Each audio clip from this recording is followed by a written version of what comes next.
আসসালামু আলাইকুম। আশা করছি সবাই ভালো আছেন। আমি ইরফান, আমার ইউটিউব চ্যানেলে সবাইকে স্বাগতম। আজকের আলোচনায় আমরা জানব আগামী 7 জুলাই থেকে 10 জুলাই পর্যন্ত শেয়ার বাজারের সম্ভাব্য গতিপ্রবাহ কেমন হতে পারে। তবে 29শে জুন থেকে 3 জুলাই পর্যন্ত রিক্যাপ বা পূর্বাভাস এই ভিডিওতে থাকছে না। সেই বিশ্লেষণ ডেসক্রিপশন বক্সে দেয়া আছে, যেখানে রয়েছে বিগত সপ্তাহের প্রেডিকশন এবং ডেইলি বেসিসে বিশ্লেষণ, যার সাথে বাস্তবতা ছিল হুবহু মিল। আসুন অল্পখানিক শুনে আসি গত সপ্তাহের ভিডিওতে কি বলেছিলাম। আমি নিশ্চিত করে বলতে পারি তা আপনাকে আত্মনির্ভরশীল হতে সাহায্য করবে। 30 জুন থেকে 3 জুলাই সাপ্তাহিক পূর্বাভাস নিয়ে প্রথমে চোখে পড়ছে দুর্দান্ত ভলিউম, যা 500 কোটির উপরে টার্নওভার হলেও অবাক হওয়ার মতো কিছু থাকবে না। তবে বাজার উঠবে ধীরে ধীরে। রবিবার ও সোমবার একটু স্লো, মঙ্গলবার বৃহস্পতিবার বাজারে গতি আসবে। এবার আসি আমরা কি দেখব যদি উপরে যাই। নিজেরাই হয়ে উঠেন নিজেদের অ্যানালাইসিস গুরু। লাইভ ট্রেডিং সেশনে যেভাবে দেখব, বাজার পুরো সপ্তাহ জুড়ে প্রথমে 4859 টাচ করে 4884 দিকে ধাবিত হচ্ছে কিনা। যদি এই পয়েন্টটা টাচ করে তাহলে বাজার টিকে যাবে বুলিশ মুভমেন্টে। 4859 এবং ফাইনালি 4884তে যাওয়া কঠিন। একমাত্র পজিটিভ ভলিউম তা করতে সক্ষমতা দেখাবে। বর্তমান মার্কেট ট্রেন্ড কী বলছে ডেটা, আলোচনাটি ধাপে ধাপে করব যাতে আপনি সহজে বুঝতে পারেন।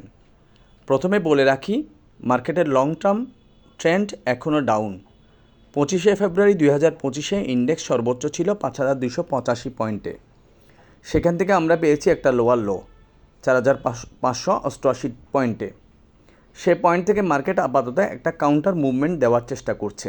টার্গেট জোন ও গ্যাপ ফিল থিওরি, গত সপ্তাহে আমরা বলেছিলাম ইন্ডেক্সের সম্ভাব্য আপওয়ার্ড টার্গেট হবে 5016 পয়েন্ট। তবে সেটা না হলে একটা তাৎক্ষণিক রেজিস্ট্যান্স জোন ধরা হচ্ছে 4945 থেকে 4992 পয়েন্ট। কিন্তু তারও আগে চ্যালেঞ্জ আছে 4922 পয়েন্ট থেকে 4933 পয়েন্ট পর্যন্ত। এই চ্যালেঞ্জ পার হওয়া অনেক কঠিন, কেননা বাজার 29শে মে থেকে সাময়িক একটা আপট্রেন্ড পেলেও তা চ্যানেল মেনটেন করে চলছে। সেই চ্যানেলের আপার লেভেলে গিয়ে আমরা ঠেকেছি এই মুহূর্তে। সেই চ্যানেল ভাঙতে হলে 4933 কিংবা 4945-এর ওপর উঠে গিয়ে ক্লোজ দিতে হবে। তা বেশ কষ্টসাধ্য বলেই মনে হচ্ছে। তাই আগামী 7 জুলাই বাজার বেড়ে গিয়ে একটা কারেকশন মুডে চলে আসতে দেখা যেতে পারে। তবে ভয় পাওয়ার কিছু নেই, চ্যানেল মেনটেন করেই কারেকশন হবে।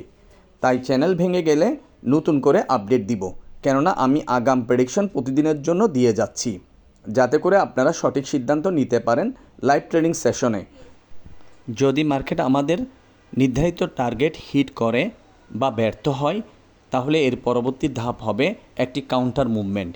সেই মুভমেন্টে ইন্ডেক্স 4814.47 থেকে 4775.66 পর্যন্ত নামতে পারে, যাতে একটি ফেয়ার ভ্যালু গ্যাপ ফিল হতে পারে। এই জোনটি মার্কেটের জন্য খুবই গুরুত্বপূর্ণ হতে যাচ্ছে। বটম তৈরি করছে কি মার্কেট? আমাদের বিশ্লেষণে দেখা যাচ্ছে নতুন করে আরেকটি লোয়ার লো তৈরি হওয়ার সম্ভাবনা খুবই কম।